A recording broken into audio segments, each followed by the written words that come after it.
एक पावन चरित्र है श्री भक्त गोपाल चरवाहे का। पहले ऐसा हुआ करता था कि सबकी गायें जैसे चराए तो सब लोग अन्न आदि जो है उसके घर भिजवा देते थे और गायें छोड़ देते थे। वो ग्वाला ही कहा जाता था। सैकड़ों लोगों की गाय चराता था और उसके घर में अन्न आदि जो आवश्यक सामग्री है भिजवा दी जाती थी। ना तो एक अक्षर वो पढ़ा लिखा था और ना कभी उसने भगवान का नाम या कोई चर्चा सुनी थी। उसके कोई परमार्थ से संबंध ही नहीं था। बस गाय चराते थे, जंगल में रहते थे, पत्नी भोजन पहुंचा देती थी और परिवार चलाने के लिए गांव के लोग दे देते थे अन्न, क्योंकि सबकी गाय चराते थे। ना तो उसको किसी धर्म का ज्ञान था ना किसी साधना का ज्ञान था। एक दिन देखा जंगल से एक मंडली जा रही संतों के।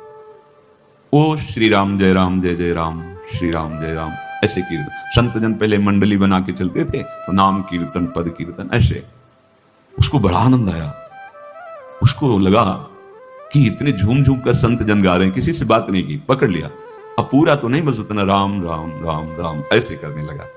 देखो कई बार कहा है यदि आप बिना गुरु मंत्र के भी नाम जप करेंगे तो नाम जप आपको गुरु तक पहुंचा देगा, क्योंकि गुरु प्रदत्त नाम भगवत साक्षात्कार कराता है। 50 वर्ष की अवस्था लगभग हो गई थी। कभी कोई तीर्थयाटन, धर्म कार्य, शास्त्र स्वाध्याय, सत्संग कुछ नहीं। देखो कृपा, विश्वास। अब वो अलौकिक ढंग से नाम में मिठास लगने लगी उसको, तो जोर जोर से कभी कभी नाच पड़ता, चरवाहा है ना, गाता। तो और जो लोग थे उसका उपहास करते, अरे नरक में भी ठौर नहीं मिलेगी, जिंदगी में कुछ पुण्य नहीं किया, ये ऐसे लोग बहुत उपहास करने वाले। ऐसे करने से क्या मिलेगा, नाम से कुछ हो जाएगा। उसने कहा हमने तो कभी सोचा ही नहीं कि कुछ होगा, हम तो ऐसे ही गा रहे हैं। पर ये लोग उपहास कर रहे हैं, क्या गलत है क्या ऐसा गाना? जब तक दृढ़ ज्ञान नहीं होता तब तक माया फिसला सकती है।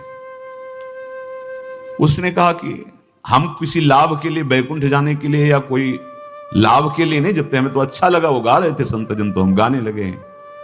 क्या सही में आप लोग समझते हैं कि ये गलत है? उनका तुम मूर्ख हो, तुम्हारी क्या समझ में आए? और उपहास करते उसका। उसके मन में एक बात आई, कोई ये प्रमाण दे दे मुझे कि ये जो मैं संतों के मुख से सुना नाम, ये परम सत्य है, ये परम सुखकारी है और इससे क्या बैकुंठ मिल जाएगा? कोई तो मिले मुझे। और जब किसी के हृदय में ऐसी आकांक्षा होती है तो वही मिल जाते हैं जो सबके हृदय की जानते हैं। एक दिन उसने देखा जब लोग दिल्ली की हंसी मजाक कर रहे थे, उसी समय एक लंगोटी पहने हुए, हाथ में कमंडल और दंड धारण किए हुए कोई वीतराग परमहंस दौड़ा, चरणों में गिर गया। महाराज महाराज, बस एक बात आप बता दीजिए, जो हम राम राम कह रहे हैं, ये लोग उपहास करते हैं, क्या इससे हमारा कल्याण हो जाएगा, बैकुंठ मिल जाएगा? तो उन्होंने कहा बेटा ये बहुत मंगल में भगवान का नाम है, पर हमें लगता है कि तुम्हें गुरुदेव की आवश्यकता है। यदि तुम गुरु कृपा पात्र बन जाओ तो इन उपहास करने वालों की बातें तुम्हारे मन में नहीं लगेंगी और निश्चित तुम्हें भगवत साक्षात्कार हो जाएगा। तो पैर पकड़ लिया और कहा महाराज आप ही गुरु बन जाओ ना हमारे, आप ही हमें मंत्र दे दो। तो उन्होंने कहा हम तो तीर्थ यात्रा में हैं, ऐसा हम नहीं कर सकते, पर यदि तुम भगवान से प्रार्थना करोगे तो तुम्हारे कल्याण के लिए सदगुरु प्राप्त हो जाएगा। इसलिए जैसे कोई पूछते किसको सदगुरु बनाऊं, तुम कहते किसी को नहीं, पहले भगवान को मानो, श्री हरि को, जगत गुरु श्री कृष्ण को, फिर उनसे प्रार्थना करो कि यदि आप आवश्यक समझते हो कि सदगुरु के रूप में आप आकर के हमारा कल्याण करेंगे तो मुझे पहुंचा दो या आप स्वयं आ जाओ। मैं नहीं खोज कर पाऊंगा, मेरी वो दृष्टि नहीं है कि मैं किसी महापुरुष को पहचान सकूं। मैं तुमसे सत्य कहता हूं, सदगुरु की जो शरण में हो गया तो उसके जीवन नौका की डांट सदगुरु अपने हाथ में ले लेते हैं। फिर उसको कोई भय, कोई उपहास, कोई लज्जा नहीं सताती, वो सुखपूर्वक इस दुखद अपार संसार समुद्र से पार हो जाता है। पर बेटा तेरे ऊपर भगवान की बड़ी कृपा है, क्योंकि तू संतों को मानता है। तू मेरी बात पर विश्वास कर ले, अंदर से तू एकांत में रो, तुझे सदगुरु मिल जाएंगे। अब ऐसा कहकर वो अपने राह में चले तीर्थ यात्रा के लिए। अब वो खोजता, एकांत में बैठकर देखता, कभी कभी वो पेड़ पे चढ़ जाता कि कोई संत तो नहीं आ रहे हैं। अब उसके लिए वहां भोजन पहुंच जाता, पाता, गाय दिखता और बस खोज करता कि सदगुरु आ जाए, सदगुरु आ जाए। बहुत समय व्यतीत हुआ पर उसका विश्वास नहीं टूटा कि संत ने कहा था कि तुम भावना करो कि सदगुरु आ जाएंगे। भगवान सदगुरु बन करके आ गए, वही है सदगुरु। देखा सामने से बड़े तेजस्वी महात्मा बड़े तीव्र गति से आ रहे, वो दौड़ा, गुरुदेव गुरुदेव, चरणों में लौट गया। चरणों में जे ही गिरा तो एक बिजली सी दौड़ी उसके हृदय में। अब बात बन गई, गुरु मिल गए, वो खड़े हो गए। देखते ही सात्विक भाव उत्पन्न हो रहा है, आंसू निकलने लगे। देखते ही मन में आया कि जो संत कह रहे थे सदगुरु मिल जाएंगे, यही हमारे सदगुरु हैं। हृदय में उत्साह, आतुर आवाज, प्रभु मुझे भवसागर से पार करने वाला गुरु मंत्र दे दो। ऐसे थोड़ी दीक्षा दी जाती कि गली चलते दी जाए, दूंगा। जा पहले स्नान करके आ, फिर एकांत स्थान में बैठेंगे, फिर तेरे को उपदेश देंगे। बोला महाराज मैं जंगली आदमी हूं, गाय चराता हूं, हमारा घर बार से कोई आना जाना नहीं, यही भोजन आ जाता है। संत ने कहा अच्छा स्नान करो। स्नान करके आए, एक पेड़ के नीचे, भाई मैं तुझे कुछ नियम दूंगा, कुछ शर्त। तो महाराज गंवार आदमी है, ना हम आपका कोई नियम पालन कर पाएंगे, ना कोई व्रत पालन कर पाएंगे, ना कोई साधना कर पाएंगे। आप देख लो हमारी हालत, 50 साल का हूं, पढ़ा लिखा बिल्कुल नहीं, कोई धर्म कर्म नहीं जानता, गाय चराता हूं। मुझसे बहुत बातें नहीं सदेंगी, अगर एक कोई बात बता दो तो प्रण करता हूं जिंदगी में प्राण त्याग सकता हूं, पर एक बात कोई, एक नियम कोई दे दो। हमें बहुत नियम तो नहीं समझ में आएंगे, एक कोई बात बता दो कि ऐसा कर लेना और मंत्र जपना, तो हम प्राण त्याग सकते हैं, पर आपकी आज्ञा उल्लंघन, पर बहुत हम बातें नहीं मान पाएंगे क्योंकि हमारे इतना ज्ञान नहीं है। गोपाल के वचन सुन करके बहुत प्रसन्न हुए संत भगवान। एक नियम तुझे देता हूं, हमारे आराध्य देव श्री कृष्ण हैं, गोविंद हैं, आज से तुम्हारे आराध्य देव गोविंद हुए, हाँ श्री कृष्ण है। बिना उनको पवाए तुम्हें पाना नहीं है, बस यही तुम्हारे लिए नियम है। तुम्हारे पास जो आवे, सूखी रोटी, दूध, छाछ, जो भी, बिना उनको पवाए पाना नहीं है। सीधा सरल आदमी, गुरुदेव प्राण चाहे चले जाएं, बिना उनको पवाए आज के बाद कभी जिह्वा पे कुछ नहीं जाएगा। ऐसा गुरुजन आदेश करते हैं वैष्णव मार्ग के पथिकों को कि जल भी बिना अर्पित किए मत पियो। अगर आप बिना अर्पित किए पीते हैं तो आपकी बुद्धि में इष्ट देव के प्रति ममत्व तो नहीं आ पाएगा, नहीं आ पाएगा। अब तो गोपाल नाच पड़ा कि गुरु मिल गए, गुरु मंत्र मिल गए और इष्ट का पहचान मिल गई।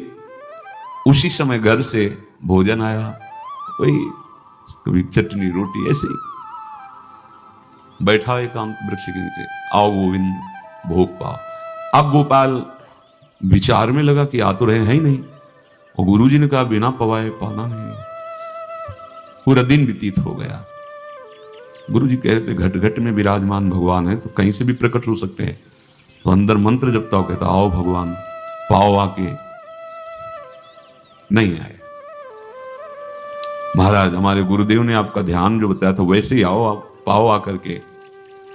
रात्रि हो गई, देखा पर वो नहीं आए तो भोजन उठाया, गाय को पवा दिया। तो बहुत सी गायें थी, भूखा रह गया।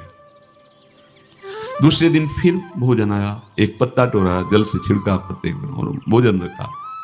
भगवान को फिर पुकारा, आओ प्रभु। गुरुदेव ने आज्ञा की बिना आपको पवाए हम अपनी जबान में नहीं रख सकते। शाम हो गई, रात्रि हो गई, फिर गौ को दे दिया, नहीं पाया।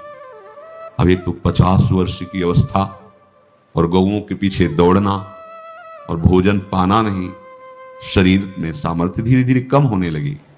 तीसरा दिन, चौथा दिन, 5वां दिन, 6ठा दिन, 7वां दिन, दीनानाथ प्राण चाहे निकल जाए हम गुरु की आज्ञा नहीं तोड़ सकते। अगर आप नहीं आएंगे तो भूखों मर जाऊंगा। पर हम ये बात देखो, ये बात चरवाहा है, कोई साधना पूर्व की नहीं। गौ सेवा के प्रताप से उससे संतों में प्रीति हो गई, नाम की कृपा से, गुरु की कृपा से नामी की प्राप्ति की चाह। ऐसे कई दिन व्यतीत होते गए, अस्थि मात्र हो रहे शरीरा। पूछते कि क्या बात है, भोजन तो हम रोज लाते हैं, आप रोज लेते हैं, क्या पाते नहीं? आपका विषय नहीं। शिक्षा मिलती है, अपने गुरु उपदिष्ट साधन को किसी से बताना नहीं चाहिए। गुरु उपदिष्ट साधन जब तक सिद्धावस्था ना पहुंच जाए तब तक गुप्त रखा जाता है। जो जैसे आप सत्संग सुन रहे हो, इसमें कोई वचन आपको लगा, पकड़ लिया, अब वो जीवन में तभी बोलना है जब उसका प्रभाव हमारे जीवन में आ जाए। नहीं ऐसे नहीं बोलना, नहीं तो निकल जाएगा। और अगर रोक लिया तो मंथन करेगा अंदर और आपको उसमें स्थित कर देगा। एक भी शब्द नहीं बताया कि हमारी गुरु दीक्षा हो गई, गुरुजी ने कहा था पवा के पाना, और इतने दिन हो गए भगवान तो आ नहीं रहे, इसीलिए हम पा नहीं रहे, तो हमारी ये दशा है। देखो आज का समय ऐसा है कि प्रगट में सब इंद्रियों के पोषण की व्यवस्थाएं भगवान दी, चाहे गृहस्थ हो चाहे विरक्त हो, लेकिन क्या हमारे अंदर निष्ठा है ऐसी? सबरी जी जब उनके गुरुदेव पधारने लगे तो चरणों में रो के गिरे कि प्रभु इस पूरे विश्व में मुझ अधम को सिर्फ आप ही प्यार करने वाले हो, आप ही ने दुलार करके मुझे रखा, नहीं सब जगह ठोकर मिलती, कोई भी संत महात्मा हमारी तरफ देखना नहीं चाहते, और प्रभु आप जा रहे हो, आप कैसे जीवन? जानते हो क्या कहा? हम तो भजन के प्रभाव से भगवान के धाम जा रहे हैं बेटा, भगवान स्वयं चलकर तुम्हारे पास आए।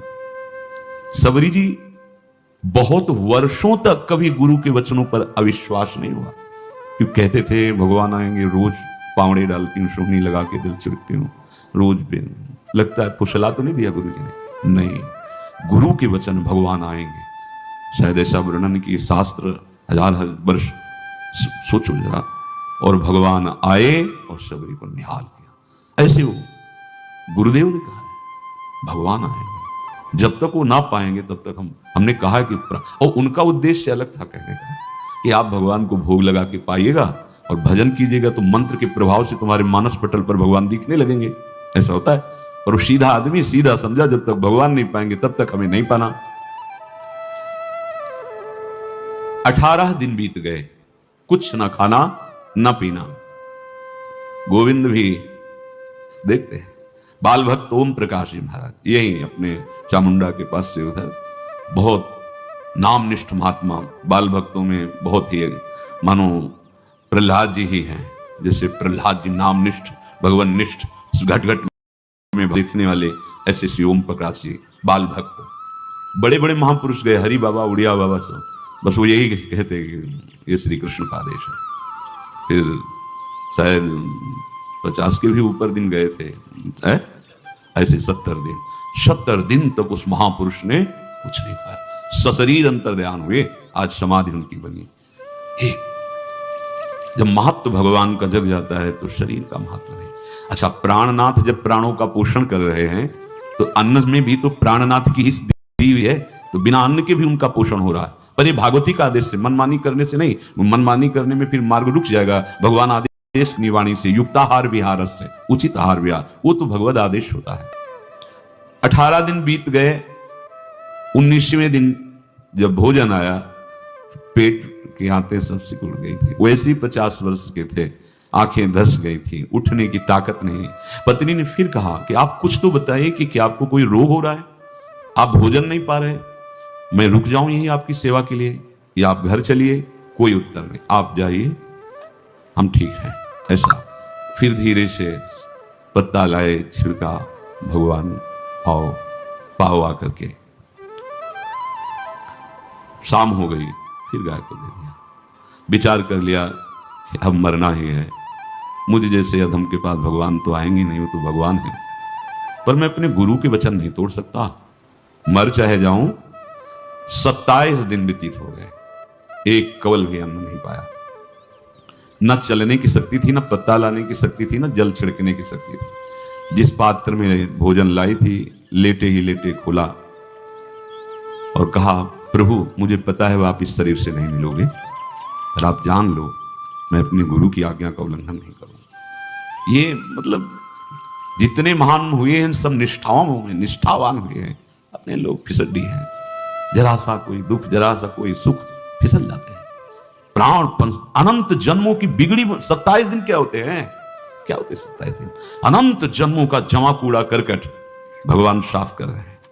ये जो तन्मयता, गुरु निष्ठा, जो प्राण भूख से व्याकुल, सब भस्म हो रहे हैं पाप अनंत जन्मों के।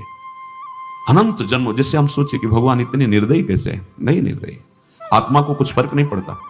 और शरीर ने जो किए हैं जन्म जन्मांतरों के, वो निष्ठा के कारण दुख नहीं पहुंचेगा। निष्ठावान को दुख नहीं पहुंचता, वो आपको दिखाई देगा दूर से, उसको दुख नहीं पहुंचता, क्योंकि निष्ठा का कवच है, वो कभी कोई भेद नहीं सकता। किसी भी माया के यंत्र में ताकत नहीं कि निष्ठा को भेद सके, उसी को निष्ठा कहते हैं, नहीं भेद पाई। 27वां दिन है, पति की दशा देख करके कहा स्वामी अब तो आप कहोगे भी तो मैं नहीं जाऊंगी। हम आपकी दशा इशारे से कहा आज भर चली जा, क्योंकि उसको लग रहा था हाथ प्राण निकल जाएंगे। आज भर चली जा, फिर कल से जैसी तेरी आज चली जा। इशारे से बोलने की भी सामर्थ्य नहीं थी। गोपाल के आंसुओं की धारा चल रही, पड़े पड़े धीरे से खोला जो भोग है और अंतस्थल, आज बोल भी नहीं पा रहे, अंतस्थल से कह रहे प्रभु अब चाहे आके पालो या लिवा जाके पवा देना, देख लो आप, आखिरी है, आके पालो या लिवा जाना, अपने यहां पवाना, क्योंकि हमारे यहां तो पाए नहीं आप। बड़े प्रेम से अंदर से आवाज आई, गोपाल आंख खुली, क्योंकि बोलने की हिम्मत नहीं, ये अंदर से प्रार्थना की थी। गोपाल वो अमृतमय, गुरुदेव ने कहा था कि उनकी वाणी से अमृत बरसता। एकदम आंख खुला, देखा वही पीतांबर, वैसे ही मोर मुकुट, वही मुरली, वही करधनी, वैसे नूपुर, वैसे ललित त्रिभंगी। गुरुदेव ने जैसा वर्णन किया था वैसा ही सुंदर रूप गोपाल के सामने प्रभु। मुखमंडल की मनोहरता देखकर निहाल हो गए, निहाल कर देंगे। थोड़ी पीड़ा सहना सीखो, सहत सहत बाढ़े भगति, ग्रह तन गुरु हितगार, ग्रह तन गुरु हितगार हार अपनी करिमा। सेवक जी कह रहे हैं देखो, ग्रह तन गुरु हितगार हार अपनी कर, तन मन प्राण गुरु वचनों पर न्यौछावर, जो भी सहना पड़े सहूंगा। मिल गए प्रभु, प्रभु दूर नहीं है। प्रिया प्रीतम बहुत कृपालु हैं। मानो करोड़ करोड़ काम की सौंदर्यता को हे करते हुए प्रभु के लावण्य का प्रकाश हो रहा है। मन हारणी मुरली, जैसे कहा था अधरों में वैसे अधरों में विराजमान। अच्छा खास बात ये, ना कोई गाय देख पा रही, नहीं कोई और चरवाहा देख पा रहा। ये भगवान को, जैसे इस सभा में किसी से बात करें, भगवान किसी से मिले तो पास बैठा व्यक्ति भी नहीं देख पाएगा ना जान पाएगा, क्योंकि प्राकृतिक इंद्रियां, प्राकृतिक शरीर, और वो चिदानंद में, वो तो जिसको दर्शन देंगे तो पहले दृष्टि प्रदान करते हैं। भगवान जिससे मिलते हैं पहले दृष्टि प्रदान करते हैं, तो गुरु रूप से दृष्टि प्रदान। ये जो अंतर में पुकारा ना, वो अंतर दृष्टि खुल गई, सामने देखा। इतना सुंदर विश्व मोहिनी भगवान श्री हरि का ललित त्रिभंगी रूप कि गोपाल की आंखें नहीं टिकी। इतना सुंदर रूप, आंखें भगवान के तेज के आगे बंद हो गई। जब भी बंद हुई तो देखा मानस पटल पर वैसे ही ललित त्रिभंगी। फिर खोला, देखा सामने भगवान मुस्कुराए, सामर्थ्य प्रदान की।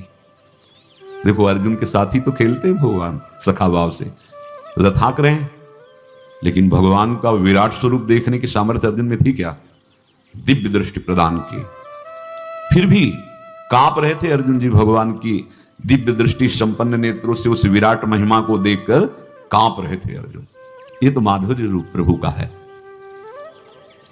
उसने मानो इशारा किया प्रभु को कि हमारी सामर्थ्य में मैं सकिल कर आ जाऊं, नजदीक आप आ जाओ।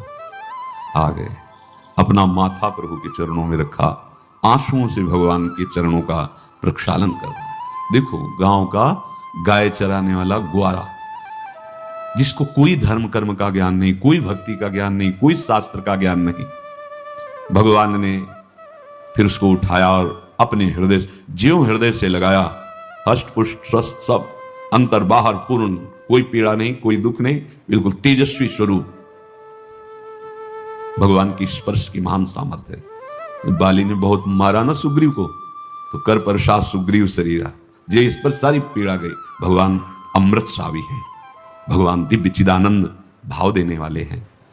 अब तो सुरमुनि वांछित प्रभु की छाती से लपटा हुआ है। ये ऐसा ना सोचो कि कहानियां हैं, ऐसा ये सत्य विषय आप भी प्राप्त कर सकते हैं। इसी के लिए रोज सत्संग होता है। जो भगवान से लिपट कर छाती में अश्रु की बूंदे, वो भगवान ये था माम प्रपद्यन्ते, भगवान की अश्रु बूंदों से गोपाल का अभिषेक होगा। मानो सुदामा मिलन हो रहा है जैसे। भगवान को दैन्य बहुत प्रिय है। तभी भाई जी महाराज कहते हैं पद में कि बुद्धिहीन बना दो हे भगवान, हमें बुद्धिहीन बना दो। ये जो बहुत बुद्धि चलती है ना, इसके लिए दौड़ भाग है। नहीं, सीधे प्रभु हमारे हैं, हम प्रभु के हैं। नाम जप आश्रय भगवत प्राप्ति निश्चित। भगवान बोले, प्यारे गोपाल अब तू रो मत, देख मैं तेरे प्रेम में पगी हुई ये जो सूखी रोटियां हैं अभी पाता हूं। और भगवान बैठ गए और उसके घर की जो रोटी थी उसे देखो, मुझे त्रिभुवन का कोई भी भोग प्रसन्न नहीं कर सकता गोपाल, मुझे त्रिभुवन का कोई भोग प्रसन्न नहीं कर सकता। इस बात को समझो, जिनको ये भ्रम हो कि हम अधर्म से कमा के 56 भोग लगा के प्रभु को प्रसन्न कर लेंगे, तो ये बात सुनो। कह रहे मुझे त्रिभुवन का कोई भोग प्रसन्न नहीं कर सकता, मैं ऐसे ही अन्न की चाह रखता हूं। भगवान के वचन, जैसे दुर्योधन का महल का सब वैभव त्याग के स्वागत ठुकरा के और विदुरानी जी के हाथ का छिलका पाया, मैं ऐसे ही अन्न की चाह रखता हूं। भगवान कहते हैं बलिहारी है। कभी प्यार से एकांत में रो के इनको पवाना सीखो। भले आप इतनी कटोरी में सब्जी 2 रोटी, और अगर दैन्य भाव से कि नाथ कहां आप और कहां, कैसे आपको पवाएगा। जो छवि है ना, पंखा करते जाओ ऐसे बीच बीच में, तो जल पिला, देखो ना, ये था माम प्रपद्यन्ते तास्तते भजन। आप जैसा मानोगे वैसा भी वो व्यवहार करेंगे, पक्का समझ लो। गोपाल जो सच्चे हृदय से मुझे पुकारता है मैं अवश्य उसको मिलता हूं, जो प्रेम पूर्वक मुझे पवाता है मैं अवश्य उसका पाता हूं। पत्रम पुष्पम फलम तोयम ये में भक्त्या, भक्ति पूर्वक जो पवाया, भक्ति पूर्वक का मतलब दैन्य। अभक्त में अहंकार होता है, देखो ये किया मैंने, वो भगवान स्वीकार नहीं करते। वो आपका शुभ कर्म बन सकता है, अब वो भी धर्म से कमाई की है तो, पर भगवान की प्रसन्नता का हेतु होगा दैन्य। जहां भी देखो हमारे स्वामी को, जहां भी देखो दैन्य में बिके हुए पाए गए, दैन्य में। और ये दैन्य किसी बाजार में नहीं मिलती, ये दैन्यता बनावटी नहीं होती, ये वस्तुतः हृदय की होती, भगवत प्रदत्त ही होती है। पर जो संत सदगुरुदेव की आज्ञा का अक्षरशः पालन करे तो इस दैन्य का निश्चित प्रादुर्भाव हो जाएगा, अहंकार गलित हो जाएगा। वत्स, मैं किसी भी वस्तु का कभी भूखा नहीं हूं। मानो गोपाल के बहाने से हमको समझा रहे हैं क्या चाहिए भगवान को, क्या चाहिए? कुछ भी कर लो, माना कि तुम तात्कालिक वर्तमान दुख को मिटा सकते हो, तात्कालिक, लेकिन संपूर्ण दुखों को मिटाने के लिए हरिनाम गरज रहा है, राधा नाम गरज रहा है। आपसे प्रार्थना है, समझो इस बात को, कलयुग केवल नाम आधारा। देखो सुन के राम राम शुरू किया, मिल गए सिद्ध सदगुरुदेव, दे दिया मंत्र, बता दी निष्ठा, और मिल गए भगवान। और भगवान कह रहे हैं अब तेरे जीवन में कभी दुख का लेस नहीं रहेगा, तू अब घर जा, अब किसी की गाय चराने की जरूरत नहीं है, कुल परंपरागत तेरे लक्ष्मी बढ़ती रहेगी, तुझे कुछ करने की जरूरत नहीं। देखो बड़े बड़े सोने के पहाड़ किसी सुनार ने बनाए क्या? प्रभु ने तो बनाया। भगवान हंसते हंसते समझ ही नहीं पाए और अंतर्धान हो गए। अभी गोपाल कुछ अपने मन भर के देख नहीं पाया था, कह नहीं पाया था, भगवान अंतर्धान हो गए। अब तो चिल्ला चिल्ला के रोने लगा और विवश होकर आंख मूंदी तो देखा उसके मानस पटल पर छाए। अब तो राजी हो गया कि ये मेरे प्रभु ऐसी जगह विराजमान हो गए, कोई देख नहीं पाएगा, हम रोज बात करेंगे, रोज दर्शन करेंगे। नारायण या गौर श्याम को हृदय निकुंज बसइए। तो इसलिए धैर्य धारण करके कितना भी कष्ट हो अब पीछे मत हटो, फिसलो मत। माया अपने पार्षदों को भेजेगी। प्रभु का चिंतन छूटे वो कुछ भी स्वीकार नहीं। प्रभु का चिंतन होते हुए जो हो रहा है उनका सृष्टि का कार्य है, जो जो जिसको सेवा दी हो रहा है। हमारा प्रभु का आश्रय अगर बदला किसी व्यक्ति का आश्रय या किसी अन्य का आश्रय, बहुत घाटा हो जाएगा। अपने इस मन को देखते रहिए कि प्रभु को प्रथम नंबर में रखता है या द्वितीय नंबर में।